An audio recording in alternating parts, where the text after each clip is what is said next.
মোবাইলের ছবি দেখতে পাচ্ছ। যখনই আমরা এই ছবিগুলো দেখি তখনই আমাদের মনের ভিতর কিছু ডিজিটাল সার্কিট বা বোর্ডের চিত্র ভেসে ওঠে। তোমরা কি খেয়াল করেছো? এখানে আমরা কিছু সার্কিট দেখতে পাচ্ছি। মূলত এই সার্কিটগুলো বিভিন্ন ইলেকট্রনিক্স যন্ত্রাংশ দ্বারা তৈরি করা হয়, যেমন ট্রানজিস্টর, আইসি ইত্যাদি দিয়ে আমাদের এই সার্কিটগুলো ডিজাইন করা হয়, তৈরি করা হয় এবং এর মাধ্যমে এরা কাজ করে থাকে। অর্থাৎ আজকে আমরা ডিজিটাল ইলেকট্রনিক্সের মৌলিক বিষয়সমূহ নিয়ে আলোচনা করব। এই অধ্যায়ে আজকে তোমরা শিখতে পারবে ডিজিটাল ইলেকট্রনিক্সের সংজ্ঞা প্রদান করতে পারবে, ডিজিটাল ও অ্যানালগ সিগন্যালের মধ্যে পার্থক্য করতে পারবে, ডিজিটাল মোডে কাজ করার সুবিধাগুলো বর্ণনা করতে পারবে এবং ডিজিটাল যন্ত্রপাতির তালিকা প্রণয়ন করতে পারবে। ইলেকট্রনিক্স তড়িৎ প্রকৌশলের একটি শাখা যেখানে সেমিকন্ডাক্টর বা অর্ধ পরিবাহী যন্ত্রাংশের ভিতর দিয়ে ইলেকট্রনের প্রবাহ আলোচিত হয়। অর্থাৎ যেই পদার্থর ভিতর দিয়ে আমরা কোনো কিছু প্রবাহ করতে পারি সেগুলোকে আমরা বলি পরিবাহী। কিন্তু কিছু কিছু পদার্থ আছে যার ভিতর দিয়ে বিদ্যুৎ পরিবাহিত হয় না, সেগুলোকে আমরা বলি অপরিবাহী। কিন্তু কিছু পদার্থ আছে যাকে বিশেষভাবে তার পরমাণুর বিশ্লেষণ পরিবর্তন করে তার ভিতর দিয়ে বিদ্যুতের প্রবাহ করা যায়, সেগুলোকে আমরা বলছি সেমিকন্ডাক্টর বা অর্ধ পরিবাহী। ইলেকট্রন প্রকৌশল মূলত ইলেকট্রনিক বর্তনীর পরীক্ষণ ও প্রণয়ন কাজে ব্যবহৃত হয়। ইলেকট্রনিক বর্তনী সাধারণত resistor, capacitor, inductor, diode, transistor, IC ইত্যাদি দ্বারা কোনো নির্দিষ্ট কার্যক্রম সম্পাদন করার জন্য তৈরি করা হয়। বর্তমানে আমরা যে সকল ডিজিটাল যন্ত্রপাতি ব্যবহার করি তা সবই ইলেকট্রনিক্সের অবদান। ডিজিটাল ইলেকট্রনিক্স প্রযুক্তিবিদ্যার এমন একটি শাখা যেখানে ডিজিটাল সিগন্যাল দ্বারা পরিচালিত বিভিন্ন সার্কিট ও যন্ত্রপাতির ডিজাইন, গঠন, কার্যপ্রণালী, ব্যবহার, সুবিধা অসুবিধা ইত্যাদি নানাবিধ বিষয় নিয়ে বিশ্লেষণ ও আলোচনা করা হয়। অ্যানালগ সিগন্যাল ক্রমপরিবর্তনশীল বৈদ্যুতিক সংকেত ব্যবহার করা হয়। অর্থাৎ অবিচ্ছিন্ন বৈদ্যুতিক সিগন্যালকে অ্যানালগ সিগন্যাল বলে। এখানে আমরা একটি অ্যানালগ সিগন্যালের প্রকৃতি দেখতে পাচ্ছি। তোমরা খেয়াল করছো যে সিগন্যালটা আমরা প্রদান করছি তার সময়ের সাথে সাথে তার মানটা পরিবর্তিত হচ্ছে। অর্থাৎ এখানে যে বিদ্যুৎ সিগন্যালটা প্রদান করছি আমরা তা কখনোই অবিচ্ছিন্ন হচ্ছে না। ডিজিটাল সিগন্যাল গাণিতিক বা ডিজিটাল পদ্ধতিতে ক্রমপরিবর্তনশীল অ্যানালগ সংকেতের পরিবর্তে স্তর পরিবর্তনশীল সংকেত ব্যবহার করা হয়। অর্থাৎ বিচ্ছিন্ন বৈদ্যুতিক সিগন্যালকে ডিজিটাল সিগন্যাল বলা হয়। এই সিগন্যালকে ডিজিটাল বা বাইনারি সিগন্যাল বলা হয়। এখানে আমরা ডিজিটাল সিগন্যালের একটি চিত্র দেখতে পাচ্ছি। খেয়াল করে দেখো, এখানে শুধুমাত্র দুইটি স্তর বর্তমান, অর্থাৎ হয় তার সিগন্যাল থাকবে অথবা কোনো সিগন্যাল থাকবে না। আমরা জানি ডিজিটাল পদ্ধতিতে দুটি মাত্র স্তর নিয়ে কাজ করে, অর্থাৎ 1 এবং 0। এখানে খেয়াল করে দেখো যে যখন আমরা সংকেত পাচ্ছি তখন আমরা 1 পাচ্ছি, যখন কোনো সংকেত পাচ্ছি না তখন আমরা 0 পাচ্ছি। ডিজিটাল সিগন্যাল ও অ্যানালগ সিগন্যালের মধ্যে পার্থক্য। ডিজিটাল ইলেকট্রনিক্সে ক্রমপরিবর্তনের বদলে সিগন্যালের স্তর পরিবর্তন ঘটে, কিন্তু অ্যানালগ পদ্ধতিতে ক্রমপরিবর্তনশীল অ্যানালগ বৈদ্যুতিক সিগন্যাল ব্যবহার করা হয়।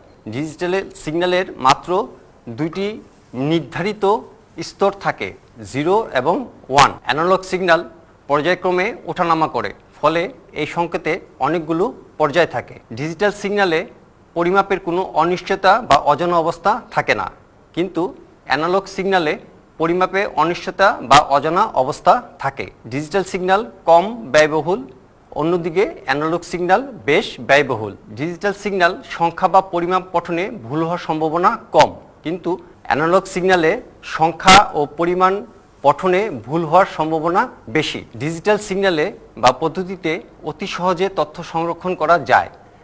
অ্যানালগ সিগন্যালে তথ্য সংরক্ষণ ব্যবস্থা অপেক্ষাকৃত জটিল। ডিজিটাল পদ্ধতিতে বা বর্তনীতে সংকেতের 0 এবং 1 এই দুটি মাত্র অবস্থা থাকায় ভুল নির্ণয় সহজ। অ্যানালগ বর্তনীতে বিভিন্ন স্থানে সিগন্যালের মানের বিভিন্নতার কারণে ভুল নির্ণয় কষ্টকর। ডিজিটাল মোডে কাজ করার সুবিধা। আমরা যখন ডিজিটাল যন্ত্রপাতি বা ডিজিটাল মোডে কাজ করতে যাই তখন আমরা কিছু বিশেষ সুবিধা পেয়ে থাকি। আমরা এক নজরে এই সুবিধাগুলো একটু দেখে নেই। বৈদ্যুতিক শোর বা ইলেকট্রিক নয়েজ। দুইটি মাত্র স্বীকৃত স্তর থাকায় ডিজিটাল সংকেত অবাঞ্ছিত বৈদ্যুতিক শোর দ্বারা কম আক্রান্ত হয়। খরচ: অ্যানালগ বর্তনীর যন্ত্রাংশ যেমন বিবর্তক, ফিল্টার ইত্যাদি বেশ ব্যয়বহুল। অপরপক্ষে ডিজিটাল বর্তনীর প্রকৃতি সরল এবং বাণিজ্যিক হারে একীভূত বর্তনী বা ইন্টিগ্রেটেড সার্কিট হিসেবে অনেক বর্তনী তৈরি হয় বলে দামে সস্তা। প্রদর্শন: ডিজিটাল পদ্ধতিতে সংখ্যা বা পরিমাণ পঠনে ভুল হওয়ার সম্ভাবনা কম। একক বৈশিষ্ট্যের অনেক বর্তনী: ডিজিটাল বর্তনীতে সংকেতের মান দুইটি নির্ধারিত স্তরের কাছাকাছি থাকলেই চলে, সেজন্য একই বৈশিষ্ট্যের বহু ডিজিটাল বর্তনী সহজে তৈরি করা সম্ভব। তথ্য সংরক্ষণ: ডিজিটাল পদ্ধতিতে অতি সহজে তথ্য সংরক্ষণ করা যায়, কিন্তু অ্যানালগ পদ্ধতির তথ্য সংরক্ষণের ব্যবস্থা অপেক্ষাকৃত জটিল। নির্ভরশীলতা: অধিকাংশ ডিজিটাল বর্তনী একীভূত বর্তনী দিয়ে তৈরি হয়, ফলে সংযোগ খরচ কম হয় এবং পদ্ধতি দীর্ঘদিন ধরে নির্ভুলভাবে কাজ করে। সময়ের সাথে বর্তনীর বৈশিষ্ট্যের পরিবর্তন, পুরান বা পুড়ে যাওয়া যন্ত্রাংশ এবং যন্ত্রাংশ গরম হওয়া প্রভৃতি কারণে অ্যানালগ বর্তনীর নির্ভরশীলতা অনেক কম। ভুল নির্ণয় ও রক্ষণাবেক্ষণ: ডিজিটাল বর্তনীতে সংকেতের 0 এবং 1 এই দুইটি মাত্র অবস্থা থাকায় ভুল নির্ণয় সহজ। অ্যানালগ বর্তনীতে বিভিন্ন স্থানে সংকেতের মানের বিচ্ছিন্নতার বা বিভিন্নতার জন্য ভুল নির্ণয় কষ্টকর। মোট কথা, ডিজিটাল বর্তনীর মেরামত ও রক্ষণাবেক্ষণ অ্যানালগ বর্তনীর তুলনায় অনেক সহজ। আমরা এখানে বিভিন্ন ধরনের ডিজিটাল যন্ত্রপাতির তালিকা দেখতে পাচ্ছি। মূলত আমরা বর্তমানে যত ধরনের যন্ত্রপাতি ব্যবহার করে থাকি তার সব কিছুই এই ডিজিটাল যন্ত্রপাতি, এইগুলোর সাহায্যেই আমরা আমাদের জীবনযাপন করে থাকি। খেয়াল করে দেখো, এখানে আমাদের কিছু উদাহরণ আমরা দিয়েছি, যেমন কম্পিউটার, মোবাইল, ডিজিটাল ঘড়ি, ওভেন, ক্যামেরা, টেলিফোন ইত্যাদি যন্ত্রপাতি। এই সব কিছুই আমাদের ডিজিটাল যন্ত্রপাতি। আমরা যে যন্ত্রপাতিগুলো ব্যবহার করি তার সব কিছুই ডিজিটাল ইলেকট্রনিক্সের তৈরি। কম্পিউটার মূলত ডিজিটাল পদ্ধতিতে কাজ করে, অর্থাৎ বাইনারি যে ডিজিট 0 এবং 1 এই দুটো নিয়ে কম্পিউটার কাজ করে থাকে। এই কম্পিউটারে বিভিন্ন বর্তনী বা তার বিভিন্ন যন্ত্রাংশ কিভাবে কাজ করবে বা তার প্রক্রিয়াটা কিভাবে সম্পূর্ণ হবে, এই সব কিছুই ডিজিটাল সিগন্যাল দ্বারা নিয়ন্ত্রিত এবং পরিচালিত করা হয়। আবার দেখো মোবাইলগুলো আমরা যে তৈরি করি এই সব কিছুই ডিজিটাল যন্ত্রপাতির মাধ্যমে তৈরি করা হয়। এই ডিজিটাল যন্ত্রপাতিগুলো পূর্বে তৈরি করা হতো বিভিন্ন ধরনের রেজিস্টার, ক্যাপাসিটর, ডায়োড ইত্যাদির মাধ্যমে, কিন্তু বর্তমানে এই সবগুলোকে একীভূত করে ট্রানজিস্টর বা আইসি তৈরি করা হয়েছে। এই আইসিগুলোর কারণে এই ডিভাইসগুলো অনেক ছোট হয়ে আসছে এবং আমরা সহজে এগুলো ব্যবহার করতে পারছি। আমরা যে ঘড়িগুলো আজকাল ব্যবহার করি তার সব কিছুই ডিজিটাল পদ্ধতিতে আমাদেরকে সময়টা প্রদর্শন করে। যদি আমরা অ্যানালগ পদ্ধতিতে এই ঘড়িটা ব্যবহার করতাম তাহলে আমরা এখানে সংখ্যার পরিবর্তে কাঁটা দেখতে পেতাম। যখন আমরা এই কাঁটা দিয়ে সংখ্যা দেখতে যেতাম বা সময় নির্ণয় করতে যেতাম তখন ভুল হওয়ার সম্ভাবনা থাকে, ভিন্ন অ্যাঙ্গেল থেকে ভিন্ন সময় দেখা যেতে পারে। কিন্তু ডিজিটাল ঘড়িতে যেহেতু সংখ্যা প্রদর্শন হয় সে কারণে এখানে ভুল হওয়ার সম্ভাবনাটা খুবই কম থাকে এবং ডিজিটাল পদ্ধতিতে এই ঘড়িগুলো কাজ করে বিধায় তার সময়ের হেরফের হয় না বললেই চলে। আমরা পূর্বে যে ক্যামেরাগুলো ব্যবহার করতাম সেগুলোতে আমাদের কিছু ক্যামেরার রিল ব্যবহার করতে হতো ছবি তোলার জন্য, সেগুলোকে পরে পরবর্তীতে আমরা প্রসেসিং করে ছবিগুলো হাতে পেতাম। কিন্তু বর্তমানে আমরা যে ডিজিটাল ক্যামেরাগুলো ব্যবহার করি এগুলোর ভিতরে মেমোরি বা স্মৃতি সংরক্ষণের ব্যবস্থা থাকে। এই স্মৃতি সংরক্ষণের ব্যবস্থাগুলো অনেক ছোট জায়গায় বিশাল আকারের তথ্য ধারণ করে রাখতে পারে। আমাদের চিত্র ধারণ, ভিডিও করা ইত্যাদি অনেক সহজ হয়ে আসছে। মাইক্রো ওভেন আমাদের আজকালকার বাসাবাড়িতে খুবই প্রয়োজনীয় একটি জিনিস মাইক্রো ওভেন। এই মাইক্রো ওভেন যখন আমরা কাজ করি এটা ডিজিটাল পদ্ধতিতে তার ভিতরে ব্যবস্থাটাকে নিয়ন্ত্রণ করে, ফলে আমরা অতি সহজেই বিভিন্ন ধরনের কাজ মাইক্রো ওভেন দ্বারা সম্পূর্ণ করতে পারি। প্রেসার মাপার ডিজিটাল যন্ত্র, পূর্বে আমরা যেই প্রেসার মাপার যে যন্ত্রগুলো দেখতে পেতাম অ্যানালগ, সেগুলোতে খুবই জটিল পদ্ধতিতে নির্ণয় করতে হতো তার মানগুলো। কিন্তু ডিজিটাল যেই প্রেসার মাপার যন্ত্রগুলো আমরা ব্যবহার করি তাতে অতি সহজেই অ্যানালগ পদ্ধতিতে তথ্যটা গ্রহণ করে সে প্রক্রিয়াকরণ করে আমাদেরকে বিভিন্ন সংখ্যা মাধ্যমে মানটা প্রদর্শন করে, ফলে আমরা খুব দ্রুত সঠিক তথ্যটা পেতে পারি। ডায়াবেটিক মাপার যন্ত্র, পূর্বে আমরা যদি অ্যানালগ পদ্ধতিতে বা অন্য কোনো পদ্ধতিতে ডায়াবেটিক মাপার চেষ্টা করতাম তাহলে আমাদের সেটা বিভিন্ন সময় লাগতো, অনেক বেশি সময় এবং জটিল ছিল। কিন্তু বর্তমানে ডিজিটাল ডায়াবেটিক মাপার যন্ত্র যেগুলো আমরা ব্যবহার করছি তা অতি সহজেই এবং অল্প সময়ে আমাদেরকে তথ্য প্রদান করছে, সঠিক তথ্যটাই প্রদান করছে, ভুল হওয়ার সম্ভাবনা খুব কম। এছাড়া আমরা যে টেলিফোনগুলো আজকাল ব্যবহার করি সেই টেলিফোনগুলো আগে অ্যানালগ সিগন্যালে যখন কাজ করত তখন তাতে অনেক অবাঞ্ছিত শব্দ চলে আসতো, কিন্তু বর্তমানে আমরা ডিজিটাল পদ্ধতিতে এই টেলিফোনগুলো ব্যবহার করি, ফলে এর ভিতরে অবাঞ্ছিত শব্দ বা নয়েজ আমরা প্রায় পাই নেই বললে চলে। সিকিউরিটি সিস্টেম, আমরা বিভিন্ন ডিজিটাল ক্যামেরা, লক সিস্টেম এগুলো ডিজিটাল করার ফলে আমাদের আর এখন বর্তমানে চাবি ব্যবহার করতে হয় না। আমরা যদি কিছু নির্দিষ্ট কোড বা ভয়েস দিয়েও আমরা এই ডিভাইসগুলোকে নিয়ন্ত্রণ এবং পরিচালনা করতে পারি, ফলে আমাদের জীবনযাপন অনেক সহজ হয়ে আসছে। ক্যালকুলেটর তো আমরা অহরহ ব্যবহার করছি, এই ক্যালকুলেটরের মাধ্যমে আমরা অতি অল্প সময়ে অনেক বড় বড় যোগ বিয়োগ গুণ ভাগ ইত্যাদি গাণিতিক কাজগুলো সম্পন্ন করতে পারছি। এই সব কিছুই ডিজিটাল ইলেকট্রনিক্স যন্ত্রপাতি, এগুলো আমাদের জীবনযাপনকে অনেক সহজ করে তুলেছে। পিডিএ, বর্তমানে আমরা যে পিডিএগুলো ব্যবহার করছি এগুলো আকারে অনেক ছোট এবং এগুলো ডিজিটাল পদ্ধতিতে কাজ করার ফলে আমরা এগুলোর মাধ্যমে ইন্টারনেটের বিভিন্ন বিষয়গুলো এখানে আমরা ব্যবহার করতে পারি। যদি আগের যুগের কথা চিন্তা করতাম বা ডিজিটাল পদ্ধতি ছাড়া অন্য কোনো পদ্ধতিতে যে পদ্ধতি ছিল তাতে যদি আমরা এইগুলো চিন্তা করি তাহলে দেখা যাবে যে এই ডিভাইসগুলোর আকার হবে অনেক বিশাল, যে কারণে আমরা সহজে এগুলো ব্যবহার করতে পারতাম না। কিন্তু বর্তমানে ডিজিটাল পদ্ধতি হওয়ার কারণে এবং ডিজিটাল ইলেকট্রনিক্সের কল্যাণে এই জিনিসগুলোর আকার অনেক ছোট হয়ে আসছে এবং অতি দ্রুত এবং নির্ভুলভাবে আমরা এই যন্ত্রপাতিগুলো ব্যবহার করতে পারছি। তোমরা যদি তোমাদের চারপাশে তাকাও তাহলে তোমরা বিভিন্ন ধরনের যন্ত্রপাতি দেখতে পাবে যে সব কিছুই ডিজিটাল ইলেকট্রনিক্স দ্বারা তৈরি এবং পরিচালিত হয়। খেলনা, টিভি, সাউন্ড সিস্টেম এই সব কিছুই ডিজিটাল ইলেকট্রনিক্সের অবদান। এমনকি আজকাল আমরা পথঘাটে যে গাড়িগুলো দেখতে পাই এগুলো ডিজিটালি নিয়ন্ত্রিত হয়, অর্থাৎ গাড়িগুলোর গতি এবং তার ভিতরের যে আবহাওয়া সব কিছুই ডিজিটাল পদ্ধতিতে নিয়ন্ত্রণ করা হয়, ফলে পথে ঘাটে অ্যাক্সিডেন্টের সংখ্যা অনেক কমে আসছে এবং গাড়ির রক্ষণাবেক্ষণের কাজেও ডিজিটাল পদ্ধতি ব্যবহার করা হয়, ফলে খুব অল্প সময়ে গাড়ির বিভিন্ন সমস্যা নির্ণয় এবং সেগুলো সমাধান করা সম্ভব হয়ে উঠছে। আজকে এই পাঠ থেকে আমরা কি জানতে পারলাম? আমরা মূলত ডিজিটাল ইলেকট্রনিক্সের বিভিন্ন বিষয় বা তার মৌলিক বিষয়গুলো সম্পর্কে আমরা জানতে পারলাম। ডিজিটাল সিগন্যাল কিভাবে কাজ করে, ডিজিটাল সিগন্যালের স্তর কয়টি, ডিজিটাল সিগন্যালের ব্যবহারের কি সুবিধা বা তার দ্বারা কি কি যন্ত্রপাতি আমরা তৈরি করছি, এই সব কিছুই আমরা এই অধ্যায় থেকে জানতে পেরেছি। আশা করছি এই অধ্যায় থেকে তোমরা এই বিষয়গুলো সঠিকভাবে বুঝতে সক্ষম হয়েছো। বাড়ির কাজ,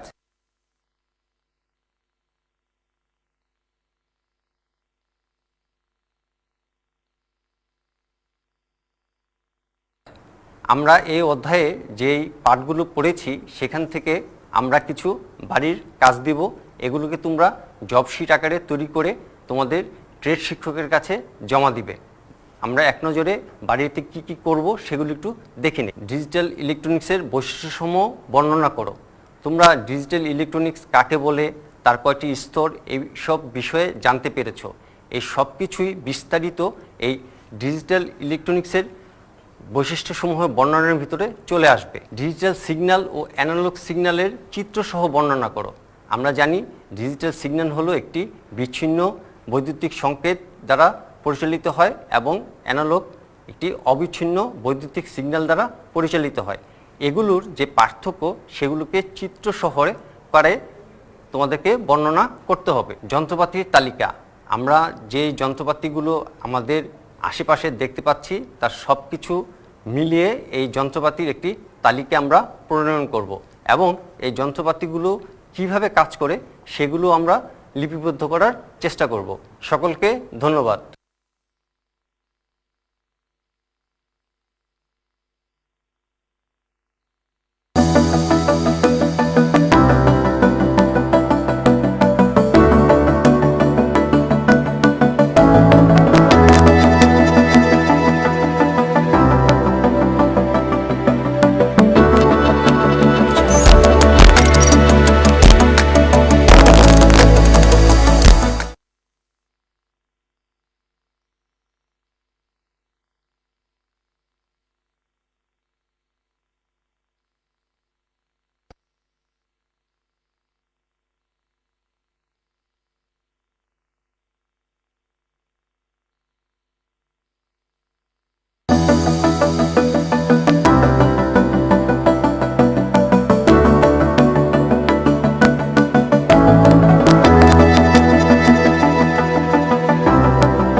প্রিয় শিক্ষার্থীরা, স্বাগত জানাচ্ছি ওয়েল্ডিং অ্যান্ড ফেব্রিকেশন ট্রেডের দ্বাদশ অধ্যায়ের ক্লাসে। স্ক্রিনে আমরা একটা ছবি দেখতে পাচ্ছি। বলো তো এই ছবিটা কিসের? ঠিক ধরেছ, একজন কৃষক তার জমিতে ফসল ফলানোর জন্য প্রস্তুতি নিচ্ছেন। এবারে বলো তো এই ছবিটা কিসের? ঠিক ধরতে পেরেছ তোমরা। আমরা বিভিন্ন সময়ে যে ধর্মীয় অনুষ্ঠান করি, সেই ধর্মীয় অনুষ্ঠানের ধরো বিশ্ব ইজতেমার প্রস্তুতি চলছে। আসলে প্রতিটি কাজের জন্যই প্রথম যে জিনিসটা দরকার সেটা হচ্ছে প্রস্তুতি। প্রবাদ আছে, ভালোভাবে শুরু করতে পারা কাজের অর্ধেক শেষ করে দেওয়ার সমান। তাহলে আমরা যদি ওয়েল্ডিং করতে যাই তাহলে আমাদেরও একটা কি করতে হবে? ঠিক ধরেছ, প্রস্তুতি নিতে হবে। আর আজকের ক্লাসের যে বিষয়, আমার বিশ্বাস তোমরা ধরতে পেরেছ। বিষয়টি হচ্ছে ওয়েল জোরের পার্শ্বদেশ প্রস্তুতি। আমরা যে জায়গাটায় ওয়েল্ডিং করব সেই জায়গাটিকে ভালোভাবে প্রস্তুতির জন্য আমাদের প্রথম যেটা দরকার সেটা হচ্ছে ক্লিনিং। যদিও ক্লিনিং নিয়ে আমরা আজকের আলোচনা করব না, কিন্তু তারপরও জেনে রাখতে হবে ওয়েল্ডিংয়ের জন্য সবচেয়ে গুরুত্বপূর্ণ বিষয় হচ্ছে ক্লিনিং, পরিষ্কার। যে জায়গাটা আমরা ওয়েল্ডিং করব সেই জায়গাটা নিট অ্যান্ড ক্লিন হতে হবে। এই ক্লিনিংয়ের পরপরই আমরা যে জিনিসটা চিন্তা করব সেটা হচ্ছে ওয়েল জোরের পার্শ্বদেশ প্রস্তুতি। আমরা দেখি পরবর্তী পাঠে আমাদের কি আছে। দেখতে পাচ্ছ কি হচ্ছে? ফাইলিং। কি হচ্ছে? গ্রাইন্ডিং। কি হচ্ছে? কাটিং। এটা কি? Gas cutting. এগুলোর সাথে তোমরা আগে থেকেই পরিচিত, তবে আজকের যেভাবে পরিচিত হবে সেটা হচ্ছে এর একটা অভিনব ব্যবহার। ওয়েল্ডিং জোরের পার্শ্বদেশ প্রস্তুত করতে গিয়ে এই প্রক্রিয়াগুলোর কি কি ব্যবহার হতে পারে সেগুলো নিয়ে আজকের আমরা আলোচনা করব। আমাদের আলোচ্য বিষয় হচ্ছে ওয়েল্ডিং জোরের পার্শ্বদেশ প্রস্তুতি। চলো আমরা সামনের দিকে আগাই। প্রিয় শিক্ষার্থীরা, আমার বিশ্বাস তোমরা এতক্ষণে বুঝে গেছো যে আমরা যে বিষয়গুলো নিয়ে কথা বলবো সেই বিষয়গুলো তোমাদের আগে থেকেই অল্প অল্প করে জানা আছে। আজকের আমরা এই ক্লাসটি সমাপ্ত করার পরে যে বিষয়গুলো সম্পর্কে অবগত হব এবং যে বিষয়গুলো জানব সেটি হচ্ছে জোড়ার পার্শ্বদেশ প্রস্তুতি কি তা তোমরা বলতে পারবে। জোড়ার পার্শ্বদেশ প্রস্তুতির পদ্ধতিগুলোর নাম তোমরা বলতে পারবে। জোড়ার পার্শ্বদেশ প্রস্তুতির প্রয়োগ তোমরা ব্যাখ্যা করতে পারবে। চলো আমরা মূল পাঠে যাই। ওয়েল্ডিং জোড়ার পার্শ্বদেশ প্রস্তুতি করার জন্য আমরা কি কি প্রক্রিয়া বা কোন কোন পদ্ধতিগুলো আমরা অবলম্বন করে থাকি। প্রথমেই আমরা দেখি grinding, filing, chipping, arc cutting, gas cutting. এই পাঁচটা আমরা বেশিরভাগ ক্ষেত্রেই ব্যবহার করে থাকি। এছাড়াও আরও কয়েকটি আছে, তোমরা একটু দেখো, তবে এগুলোর ব্যবহার একটু কম হয়। দেখতে পাচ্ছ, শিয়ার মেশিনে কাটিং, প্লাজমা আর্ক কাটিং এবং গাইজিং। আমরা একে একে এই বিষয়গুলো নিয়ে আলোচনা করব, তোমরা একটু মনোযোগ দিয়ে শুনবে। আমার বিশ্বাস এই ক্লাস শেষে তোমরা তোমাদের শিখন ফল অর্জন করতে পারবে। প্রিয় শিক্ষার্থীরা, চলো আমরা সামনের দিকে এগোই। চিত্রে আমরা দেখতে পাচ্ছি গ্রাইন্ডিং এর সাহায্যে জোরের পার্শ্বদেশ প্রস্তুতি চলছে। পার্শ্বদেশ প্রস্তুতি করতে গেলে বা ওয়েল্ডিং এর আগে পার্শ্বদেশ প্রস্তুত করতে গেলে আমরা সবচেয়ে বেশি যে পদ্ধতিটা ব্যবহার করি সেটা হচ্ছে গ্রাইন্ডিং। এই গ্রাইন্ডিং যদি জবকে ভাইসের সাথে বেঁধে গ্রাইন্ডিং করার প্রয়োজন পড়ে তাহলে আমরা সেটা করব। যদি বড় হয়, জব অনেক বড়, হয়তো বা জবকে বাঁধা যাচ্ছে না বা জবকে হাতে ধরা যাচ্ছে না, তখন আমরা পোর্টেবল গ্রাইন্ডিং মেশিন দিয়ে সেই জায়গাটা গ্রাইন্ডিং করে নিই। এমন হয় যদি যে ছোট একটি জব, তাহলে ছোট হাতে ধরে প্যাডেস্টাল গ্রাইন্ডিংয়ে সেটা গ্রাইন্ডিং করে আমরা আমাদের জোরের পার্শ্বদেশ প্রস্তুত করে নিই। ওয়েল্ডিং করার জন্য সবচেয়ে প্রচলিত পদ্ধতি, সবচেয়ে জনপ্রিয় পদ্ধতি হচ্ছে এই গ্রাইন্ডিং পদ্ধতি। গ্রাইন্ডিংকে আমরা এভাবেও বলতে পারি যে কোনো একটা ধাতুকে আস্তে আস্তে ক্ষয় করার জন্য গ্রাইন্ডিং মেশিনের সাহায্যে ঘষে ক্ষয় করার পদ্ধতিকে আমরা গ্রাইন্ডিং বলি। আচ্ছা, আমরা একটু সামনের দিকে দেখি কি আছে। গ্রাইন্ডিং করা, ছোট আকৃতির জবকে হাতে ধরে গ্রাইন্ডিং মেশিনে গ্রাইন্ডিং করে নিলেই চলে, কিন্তু বড় জব অর্থাৎ যে জবকে নাড়ানো চাড়ানো অসুবিধাজনক সেখানে পোর্টেবল হ্যান্ড গ্রাইন্ডার ব্যবহার করে কাজ করা যাবে। এখান থেকে আমরা যে জিনিসটা শিখলাম সেটা হচ্ছে জবের আকৃতির উপরে নির্ভর করবে আমি কোন ধরনের গ্রাইন্ডিং মেশিন ব্যবহার করব। এমন যদি হয় জব ছোট, তাহলে আমরা ভাইসে বেঁধে তাকে গ্রাইন্ডিং করে নিব, কোনো সমস্যা নেই। এমন যদি হয় জবের আকৃতি হাতে ধরে প্যাডেস্টাল গ্রাইন্ডিংয়ে গ্রাইন্ডিং করা যায়, আমরা সেটাও করতে পারি। কিন্তু জবের আকৃতি যদি অনেক বড় হয় তখন আমরা কি করব? ঠিক বলেছ, তখন আমরা পোর্টেবল গ্রাইন্ডিং মেশিনের সাহায্যে ওই জায়গাটিকে গ্রাইন্ডিং করে নেব। অর্থাৎ জোরের পার্শ্বদেশ প্রস্তুত করার জন্য যেভাবে সুবিধাজনক গ্রাইন্ডিং মেশিন ব্যবহার করা দরকার আমরা সেইভাবে সুবিধাজনক গ্রাইন্ডিং মেশিন ব্যবহার করব। আমরা চলে আসি পরবর্তী পদ্ধতিতে। কি দেখতে পাচ্ছ? তোমাদের পরিচিত না? এটাকে আমরা কি বলি? ফাইল। আর এটাকে আমরা কি বলি? ফাইল।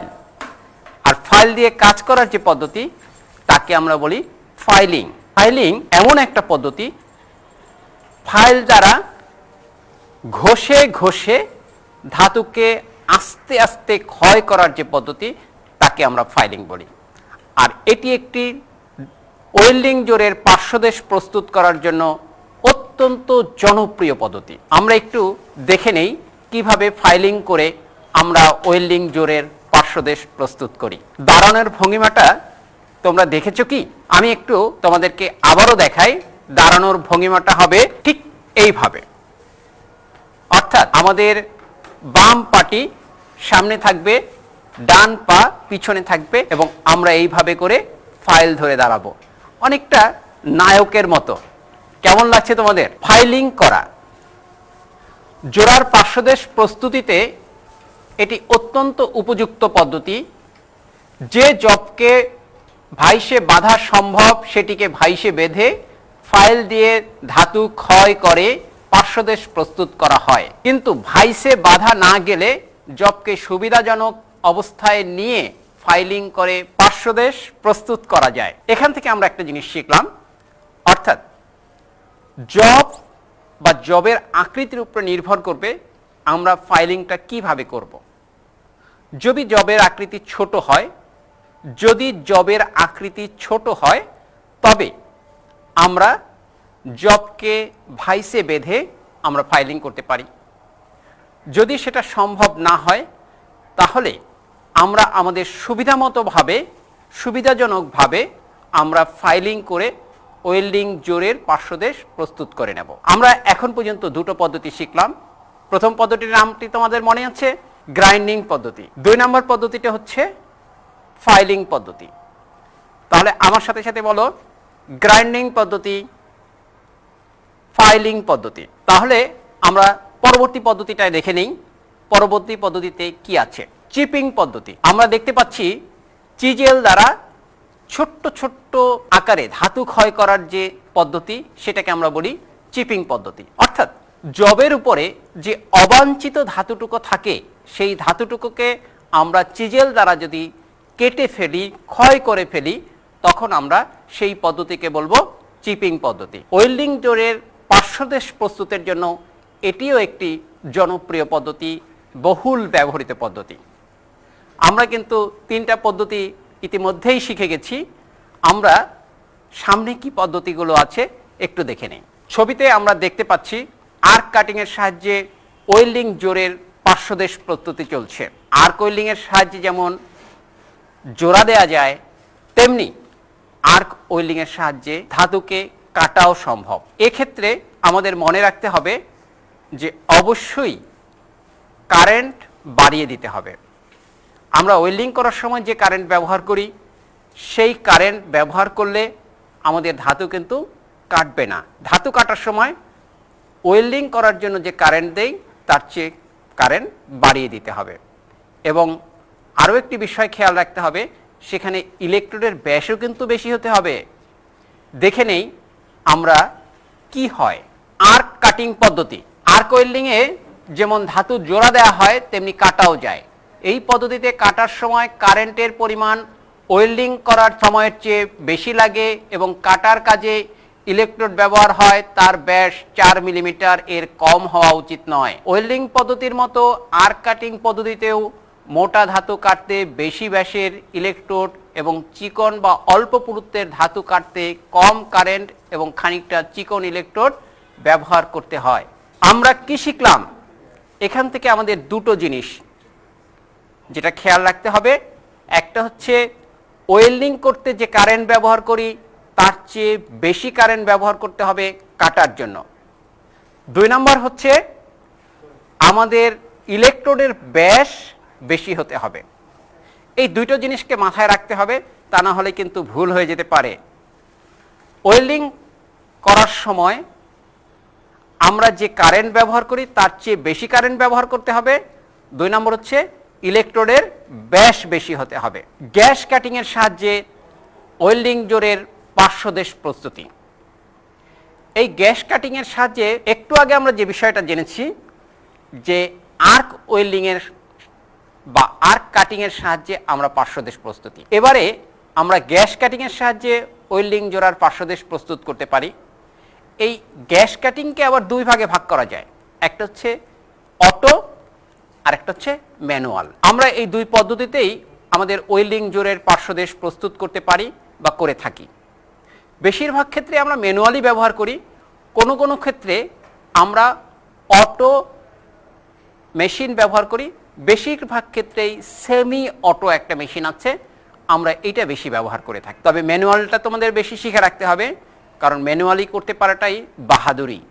অটো মেশিনে সবাই পারবে, তুমি যদি ম্যানুয়ালি পারো তাহলে তোমার স্কিলটাকে বেশি প্রাধান্য দেওয়া হবে। গ্যাস কাটিং প্রক্রিয়া। অক্সিজেন এবং অ্যাসিটিলিন গ্যাসের শিখার সাহায্যে মেশিনে অথবা হাতে ধাতু কর্তন করে জোড়ার পার্শ্বদেশ প্রস্তুত করা হয়। আমরা একটা ছবি দেখতে পাচ্ছি। এই ছবিতে আমরা অনেকটা কোণ দেখতে পাচ্ছি। দেখতে কিসের মতো? ঠিক ধরেছ, ভি এর মতো। এটা হচ্ছে আমরা যখন ওয়েল্ডিং জোড়ার পার্শ্বদেশ প্রস্তুত করি, তখন কতগুলো মেথড বা পদ্ধতি ব্যবহার করি। তার ভিতরে single V, single U, double V, double U, এগুলো নির্ভর করবে অনেকটা আমাদের যে ধাতুকে ওয়েল্ডিং করব তার পুরুত্ব কেমন। পুরুত্ব যত বেশি হবে, আমরা এই পদ্ধতিগুলো বেশি অবলম্বন করব। এখানে যে পদ্ধতিটা দেখতে পাচ্ছ, এটা হচ্ছে সিঙ্গেল ভি। এই সিঙ্গেল ভি পদ্ধতিতে রুট পাসটা ভালো আসে এবং এখানে আমরা যে পুরুত্বের ধাতু ব্যবহার করি সেটা খুব বেশি মোটা হতে পারবে না। আমরা ধরে নেই সচরাচর 6 মিলিমিটার পর্যন্ত কোনো ধাতুকে ওয়েল্ডিং করতে গেলে তাকে আমরা ওয়েল্ডিংয়ের পার্শ্বদেশ প্রস্তুত করার খুব বেশি প্রয়োজন পড়ে না, কিন্তু 6 মিলিমিটারের অধিক হলেই অন্তত পক্ষে এই সিঙ্গেল ভি করে নিতে হয়। তোমাদের একটা কাজ দেব, তোমরা প্রস্তুত তো? খাতা কলম নিয়ে রেডি হও। দলীয় কাজ, হ্যান্ড গ্রাইন্ডিং এর সাহায্যে সিঙ্গেল ভি জোড় তৈরি করো। তোমরা সবাই মিলে তোমাদের স্কুল যখন খুলবে তখন হ্যান্ড গ্রাইন্ডিং ব্যবহার করে একটা সিঙ্গেল ভি তৈরি করবে। এটা হচ্ছে তোমাদের কাজ। গ্রুপে মিলে করবে, কিন্তু একা করতে গেলে অনেক বেশি পরিশ্রম হয়ে যাবে। এটা কিন্তু এখন করতে পারবে না, যখন তোমাদের স্কুল খুলবে তখন তোমাদের ওয়ার্কশপে গিয়ে এটি তোমরা করে নেবে। বুঝতে পেরেছো? তাহলে চলো আমরা জেনে নেই আজকের আমরা যে সকল বিষয়গুলো শিখলাম সেগুলো কি কি ছিল। ওয়েল্ডিং জোড়ের পার্শ্বদেশ প্রস্তুতির বহুল প্রচলিত যে পদ্ধতিগুলো আছে সেগুলো আজকের আমরা শিখেছি। তোমাদের মনে আছে তো কি কি পদ্ধতি? সবচেয়ে বহুল পদ্ধতি হচ্ছে grinding, filing, chipping, arc cutting, gas cutting. এগুলোই হচ্ছে ওয়েল্ডিং জোড়ের পার্শ্বদেশ প্রস্তুতির বহুল প্রচলিত পদ্ধতি। এছাড়াও কিছু পদ্ধতি রয়েছে যেগুলো আমরা খুব বেশি ব্যবহার করি না, সেগুলো হচ্ছে শিয়ার মেশিনে কাটিং, প্লাজমা আর্ক কাটিং এবং গাইজিং। তোমরা এই বিষয়টি মনোযোগ দিয়ে শুনলে কিনা তা একটু যাচাই করে নেওয়া দরকার নয়? প্রস্তুত সবাই? ভয় নেই, পরীক্ষা নয়, কিন্তু জাস্ট তোমরা তোমাদের মনোযোগ এখানে ছিল কিনা সেটা একটু জেনে নেয়া। তাহলে বলো তো, ওয়েল্ডিং জোড়ের পার্শ্বদেশ প্রস্তুতি কি? ঠিক বলেছ। ওয়েল্ডিং করার পূর্বে ওয়েল্ডিং জোড়ার যে প্রিপারেশন বা যে প্রস্তুতি নেওয়া হয় সেটি হচ্ছে ওয়েল্ডিং জোড়ার পার্শ্বদেশ প্রস্তুতি। কি কি পদ্ধতিতে জোড়ার পার্শ্বদেশ প্রস্তুত করা যায়?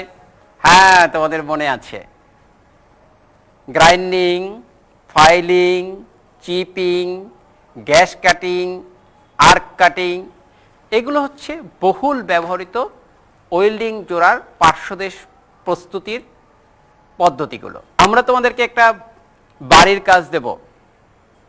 এই সময় তোমরা ঘরে আছো, দেখো তো এই কাজটা তোমরা ঘরে বসে করতে পারো কিনা।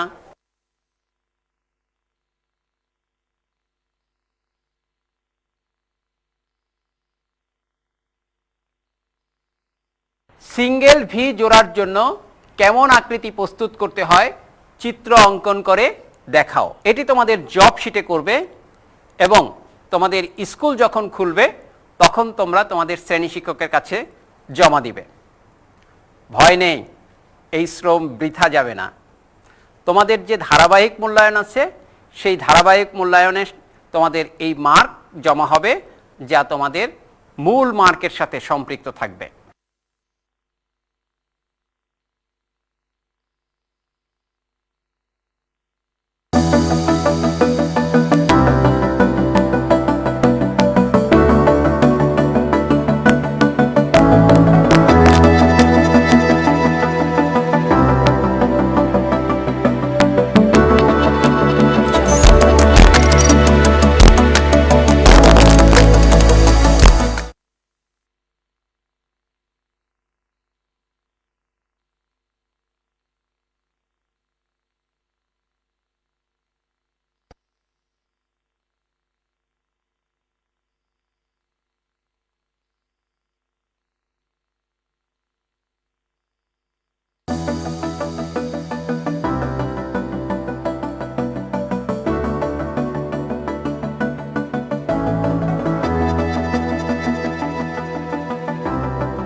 প্রিয় শিক্ষার্থীবৃন্দ, তোমরা সবাই ভালো আছো তো?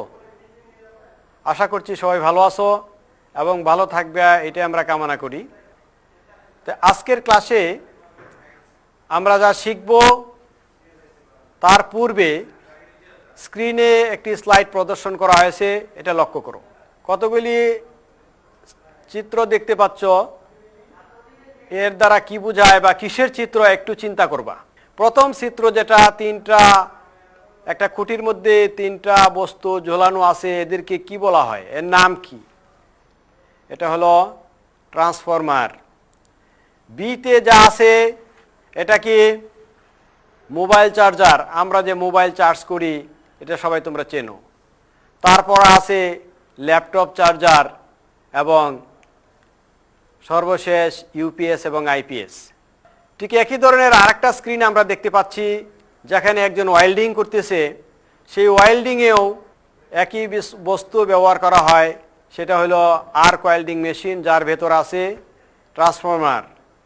এরপরে তোমরা দেখতে পাচ্ছ যে গাড়ি, মাইক বাজানো বা লিড অ্যাসিড সেল ব্যাটারি, যেটা ইউপিএস বা আইপিএসে ব্যবহার করা হয়, সেটাকে যে আমরা চার্জ দিই, কিভাবে সেটা চার্জ দিই? বিদ্যুতের মাধ্যমে।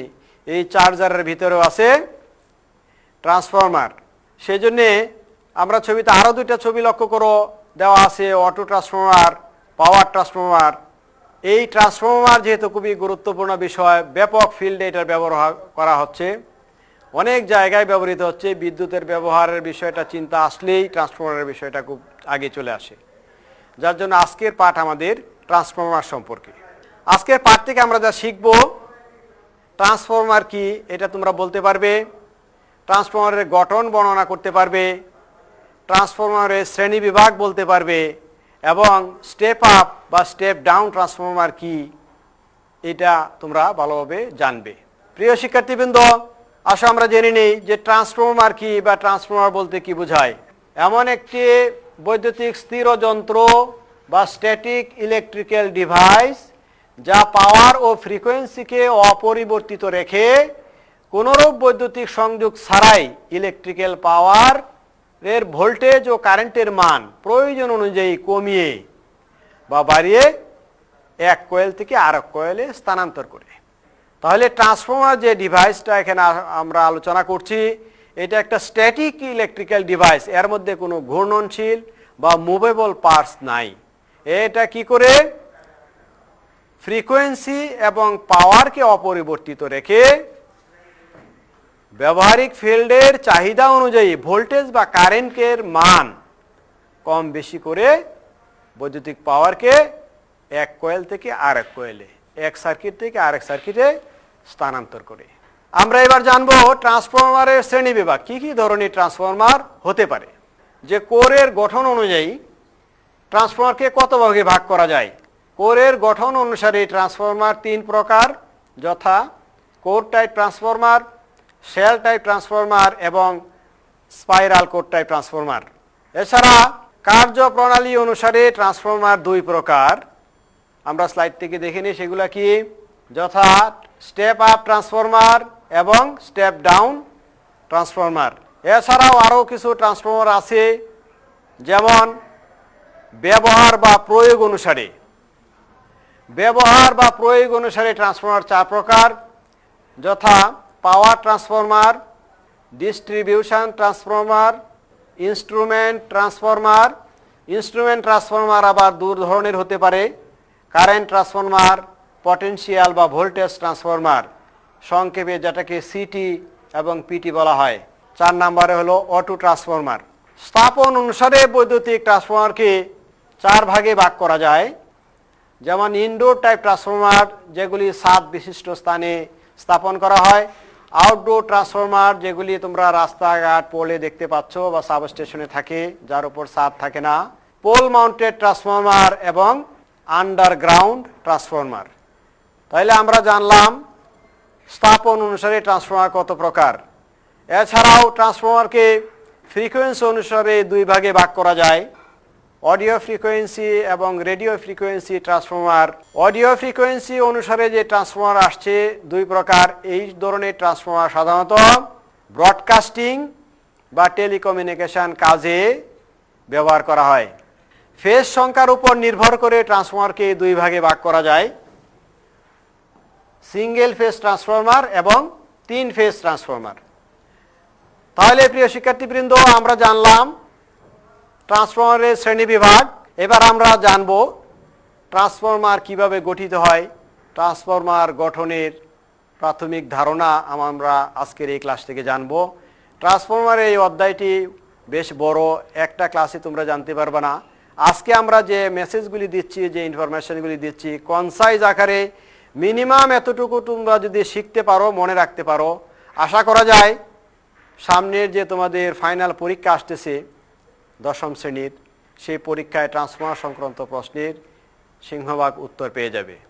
ট্রান্সফরমারের যে উপাদানগুলি থাকে তার প্রধান হলো মেইন ট্যাঙ্ক, যেটা তোমাদের টেক্সট বইয়ে পিকচারটা দেওয়া আছে 1 থেকে 14 পর্যন্ত। আমরা এখানে দেখাচ্ছি 9টা। Main tank, 2 number core, 3 number winding, 4 number radiator, 5 number drain cork, rollers, 7 নাম্বারে আছে high voltage bushing, low voltage bushing, 9 নাম্বারে কনজারভেটর ট্যাঙ্ক। এছাড়া আমাদের আরও 9টা উপাদান রয়ে গেছে, যেমন তোমরা শীট থেকে লক্ষ্য করলে দেখতে পাবে 10 নাম্বারে আছে ভ্যান পাইপ, ট্রান্সফরমার তেল, বুকহোলস রিলে, থার্মোমিটার বা temperature metre, breather, earthing terminal, tap changer, oil level indicator, name plate. Name প্লেটে ট্রান্সফরমারের ক্যাপাসিটি, উৎপাদনকারী সংস্থা, এর ভেতরে সংযোগ কী ধরনের আছে, কী ধরনের কুলিং ম্যাটেরিয়ালস ব্যবহার করা হয়েছে ইত্যাদি লেখা থাকে। আমরা চিত্রে যে উপাদানগুলির কথা বলা হলো বিশেষভাবে মনে রাখার জন্য ইম্পর্টেন্ট কতগুলি পয়েন্ট আমরা চিহ্নিত করছি। প্রথম উপরের চিত্রে তোমরা দেখছো যে ড্রামের মতো অংশটা, এটাকে আমরা বলি কনজারভেটর। ট্রান্সফরমারের তেল যখন গরম হয় তখন এটা আয়তনে বেড়ে যায়, এই অতিরিক্ত তেলটা কনজারভেটরে স্থান গ্রহণ করে। তারপরে যেটা আছে দেখাচ্ছে রেডিয়েটর। এই রেডিয়েটর এর কাজ হলো ট্রান্সফরমার যখন ফুল লোডে কাজ করতে থাকে তখন ট্রান্সফরমারের কপার লস হয়, অর্থাৎ এক প্রকার তাপ উৎপাদন হয়, সেই তাপে তেলের আয়তন বেড়ে যায়। কনজারভেটরে অতিরিক্ত তাপ যাওয়ার পরেও তেলটাকে কিউমুলেটিভ হারে ক্রমান্বয়ে যে তাপ বাড়তে থাকে সেটাকে একটা সাস্টেইনেবল বা স্থিতিশীল মানে রাখার জন্যে এই রেডিয়েটর ব্যবহার করা হয়। এই রেডিয়েটরে অনেকগুলি ফিন্স বা স্তরায়িতভাবে তৈরি করা, অনেক ক্ষেত্রে অতিরিক্ত কুলিং ফ্যানও ব্যবহার করা হয় যেন তেলটা স্বাভাবিক ওয়ার্কিং টেম্পারেচারে থাকে। রেডিয়েটরের পরে যেটা দেখতে পাচ্ছ সাপ্লাই টার্মিনাল, আমাদের কেবলের কানেকশনগুলি এই টার্মিনালে সংযোগ করা হয়। ট্রান্সফরমারের আরেকটা উপাদান বিস্ফোরণ বেন্ড, যদি কোনো কারণে ট্রান্সফরমারের তেল অতিরিক্ত গরম হয়ে যায়, ওভারলোড হয়ে যায়, তখন এই বেন্ডটা ট্রান্সফরমারের সেফটি ডিভাইস হিসেবে কাজ করে। এরপরে আছে বুশিং। বুশিং দু ধরনের হয় দেখবে, যদি স্টেপ আপ ট্রান্সফরমার হয় তাহলে আপ মানে উপরের দিকে স্টেপ আপ, লো ভোল্টেজ থেকে হাই ভোল্টেজ, আর step down transformer high voltage নিয়ে ভোল্টেজকে ডাউন করে। যে সাইটে ভোল্টেজ বেশি থাকে সেই সাইটের বুশিংগুলি বড় থাকে, যে সাইডে ভোল্টেজ কম থাকে সেই সাইডে বুশিংগুলি ছোট থাকে। বুশিং দেখে বোঝা যায় ট্রান্সফরমারের কোনটা হাই সাইড কোনটা লো সাইড, অর্থাৎ কোনটা হাই ভোল্টেজ সাইড কোনটা লো ভোল্টেজ সাইড। এটা ভেরি ইম্পর্টেন্ট জিনিস, অনেক সময় ভাই ভাই এটা জিজ্ঞাসা করে। ক্লাসটা যদি মনোযোগের সহিত শোনো, লক্ষ্য করো, মৌখিক বা ভাইবা পরীক্ষায় তোমরা ভালো করবে। তোমরা কিভাবে বুঝবে ট্রান্সফরমারের কোনটা হাই ভোল্টেজ সাইড কোনটা লো ভোল্টেজ সাইড? উত্তর হলো বুশিং দেখে। যদি আমরা দেখি যে বুশিংগুলি বড়, এক সাইডের বুশিং ছোট, তাহলে যেদিকের বুশিং বড় সেটা হলো হাই ভোল্টেজ, আর যেদিকে বুশিং ছোট সেটা লো ভোল্টেজ। তোমরা এখান থেকে আরেকটা বিষয় জানবে, ট্রান্সফরমারের প্রাইমারি কোনটা সেকেন্ডারি কোনটা। এই প্রশ্ন বইয়ে সরাসরি দেওয়া নাই তোমাদের এই লেভেলে, তবে ভেরি ইম্পর্টেন্ট এবং সিম্পল আনসার, যে ট্রান্সফরমারের প্রাইমারি এবং সেকেন্ডারি বলতে ট্রান্সফরমারে নির্ধারণ করা থাকে না, এইটা ব্যবহার অনুযায়ী প্রাইমারি এবং সেকেন্ডারি হয়। অর্থাৎ যেদিকে তুমি সাপ্লাই প্রয়োগ করবে সেটা হলো প্রাইমারি সাইড, আর যেদিকে লোড থাকবে সেটা হলো সেকেন্ডারি সাইড। তাহলে আমরা যে কোনো ট্রান্সফরমারের ক্ষেত্রে আমার ব্যবহার অনুযায়ী একই ট্রান্সফরমারকে আমরা চাইলে স্টেপ আপ হিসেবে ব্যবহার করতে পারি, চাইলে স্টেপ ডাউন হিসেবে ব্যবহার করতে পারি। যদি আমরা কম ভোল্টেজ প্রয়োগ করে বেশি ভোল্টেজ লোডে ব্যবহার করি, যেমন জেনারেটিং স্টেশনের উৎপাদন কেন্দ্রে 11 কেভিতে ভোল্টেজ উৎপাদন হচ্ছে, আর আমাদের সাবস্টেশনে কাপ্তাই থেকে বিদ্যুৎ আসতেছে, বাংলাদেশের পূর্ব পশ্চিম সংযুক্তকারী লাইন যে ট্রান্সমিশন লাইন 230 কেভি বা 1,32,000 ভোল্টের লাইন, এই 1,32,000 ভোল্ট সরাসরি অল্টারনেটর তৈরি করছে না। কিভাবে এই হাই ভোল্টেজ হলো? এইটা উৎপাদন কেন্দ্র থেকে স্টেপ আপ ট্রান্সফরমারের মাধ্যমে আমরা এই হাই ভোল্টেজ তৈরি করে ট্রান্সমিশন করছি। আবার গ্রাহক কেন্দ্রে বা সাবস্টেশনে যেখানে এটা গ্রহণ করা হচ্ছে, সেখানে ওই উচ্চ ভোল্টেজকে আবার স্টেপ ডাউন করা হয়। অর্থাৎ একই ধরনের ট্রান্সফরমারকে উচ্চ ভোল্টেজ বা হাই বুশিং, যেখানে বুশিং বড় আছে, হাই সাইডকে হাই ভোল্টেজের দিকে সংযোগ করে লো ভোল্টেজের সাইড গ্রাহকের লোডের দিকে নেওয়া হয়। ট্রান্সফরমারে দেওয়া থাকে যে কোর অনুযায়ী, যে কোরগুলি ট্রান্সফরমারে ব্যবহার করা হয়, আমরা বলেছি core type transformer, shell type transformer, spiral core type transformer. Core type transformer দেখতে পাচ্ছি এখানে ই এবং আই টাইপ কোর আছে। কোর টাইপ ট্রান্সফরমার হলো যে ট্রান্সফরমারের ওয়াইন্ডিং কোর দিয়ে অনেকাংশ ঢাকা থাকে। ট্রান্সফরমার দেখতে পাচ্ছি আমরা কুলিং ফ্যান, কোর দেখানো হয়েছে, কয়েল দেখানো হয়েছে। এবার আমরা দেখব যে ট্রান্সফরমার কীভাবে কাজ করে। এখানে ভেরি সিম্পল একটা ডায়াগ্রাম, একটা জিআইএফ ইমেজ আমরা ইন্টারনেট থেকে নিয়েছি যাতে তোমরা সহজে বুঝতে পারো। স্লাইডটি একটু ভালো করে লক্ষ্য করো। দেখো যে প্রাইমারিতে AC wave shape, AC voltage প্রয়োগ করা হয়েছে। প্রয়োগের ফলে যে কারেন্ট প্রবাহিত হচ্ছে, ওয়েভ সাইডের পজিটিভ হাফ এবং নেগেটিভ হাফের জন্য বিদ্যুতের দিক পরিবর্তন হচ্ছে এসি নেচার অনুযায়ী। আর বৃত্তাকার পথে ম্যাগনেটিক ফ্লাক্স কোরের মাধ্যমে সেকেন্ডারি কয়েলের ভেতর দিয়া চলমান আছে, যার জন্য সেকেন্ডারি কয়েলে ভোল্টেজ ইনডিউসড হচ্ছে। এবং ইলেকট্রোম্যাগনেটিক ইন্ডাকশন ল অনুযায়ী, যেটা বিজ্ঞানী ফ্যারাডে দিয়েছেন, সেকেন্ডারি কয়েলে ভোল্টেজ ইনডিউসড হয়। এইভাবে প্রাইমারি কয়েলে ভোল্টেজ এসি ভোল্টেজ প্রয়োগ করলে সেকেন্ডারি কয়েলে এসি ভোল্টেজ উৎপন্ন হয়। এই স্লাইডে ট্রান্সফরমারের কার্যপ্রণালীর অংশ হিসেবে আমরা প্রাইমারি ওয়াইন্ডিংকে চিহ্নিত করেছি, যেখানে লেখা আছে এনপি প্রাইমারি টার্ন সংখ্যা, সেকেন্ডারি হলো এনএস বা সেকেন্ডারি টার্ন সংখ্যা। প্রাইমারিতে যে ভোল্টেজ প্রয়োগ করা হয় সেটাকে বলে ভিপি, আর সেকেন্ডারিতে যে ভোল্টেজ লোডে প্রয়োগ করা হয় সেটা হলো ভিএস বা সেকেন্ডারি ভোল্টেজ। ট্রান্সফরমারের কোর এবং কোরের মধ্য দিয়ে প্রবাহিত ম্যাগনেটিক ফ্লাক্সকে দেখানো হয়েছে। টিভি স্ক্রিনে আমরা দেখতে পাচ্ছি যে আমরা ইনপুটে যদি সাইন ওয়েভ দিই, আউটপুটে সাইন ওয়েভ পাওয়া যায়। ইনপুটে যদি আমরা স্কোয়ার ওয়েভ দিই, আউটপুটেও স্কোয়ার ওয়েভ পাওয়া যাবে। প্রিয় শিক্ষার্থীবৃন্দ, স্ক্রিনে একটা ছবি দেখতে পাচ্ছ। এই ছবিটার নাম বা এই ছবিতে যাকে দেখানো হচ্ছে ওনার নাম কি? উনি হলেন একজন হাঙ্গেরিয়ান ইঞ্জিনিয়ার ব্লেথি। ট্রান্সফরমার যে আমরা আজকে ব্যবহার করছি, এই ট্রান্সফরমার প্রথম আবিষ্কৃত হয় 1885 সালে। হাঙ্গেরিয়ান 3 জন বৈজ্ঞানিক এটা আবিষ্কার করেন। তাদের নামে প্রথম অক্ষর নিয়ে ZBD, যেমন ব্লেথি, ডেরি এবং জাইফার নোস্কি নামে 3 বিজ্ঞানী এই ট্রান্সফরমার আবিষ্কার করেছিলেন। তা আজকে আমরা শিখেছি ট্রান্সফরমার কি, ট্রান্সফরমার কেন ব্যবহার করা হয়, ট্রান্সফরমার কত প্রকার ও কী, স্টেপ আপ বা স্টেপ ডাউন ট্রান্সফরমার কি, ট্রান্সফরমারের বিভিন্ন উপাদান এবং ট্রান্সফরমার কীভাবে কাজ করে। আমরা ভেরি শর্টলি ট্রান্সফরমারের ডেফিনেশন এরকম দিতে পারি: transformer is a static device which convert electrical power from one circuit to another without changing it's frequency, it step up or step down the level of AC voltage and current. আমরা এখানে ইংলিশে সংজ্ঞাটা দিলাম কারণ তোমরা জানো এই technology প্রযুক্তি আসছে ইংলিশ ল্যাঙ্গুয়েজ থেকে। যারা ইংরেজি লিখতে পারো গুড এনাফ। এই টেকনোলজি ইংরেজি বাংলায় মিশ্রণ আমাদের দূষণীয় নয়, বরং এনকারেজ করা হয়। ইংরেজি যদি যারা পারো ইংলিশ লিখবা, পড়বা। সেই জন্য আমি মূল্যায়নের শেষের দিকে ডেফিনেশনটা আবার ইংলিশে তোমাদের সামনে উপস্থাপন করলাম। তোমাদের জন্য ছোট্ট একটা বাড়ির কাজ আছে। কাজটি হলো ট্রান্সফরমারের গঠন ও কার্যপ্রণালী ব্যাখ্যা করো। এটা খুবই ইম্পর্টেন্ট। টেক্সট বুকের হেল্প নিয়ে বা আজকের ক্লাসের আলোচনা থেকে যা তোমরা শিখতে পারছো নিজের ভাষায় তা লিখবে।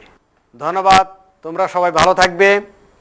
পরবর্তী ক্লাসের জন্য এবং ফাইনাল পরীক্ষার জন্যে সবাই প্রস্তুতি নেবে, স্বাস্থ্য সচেতন থাকবে। আল্লাহ হাফেজ।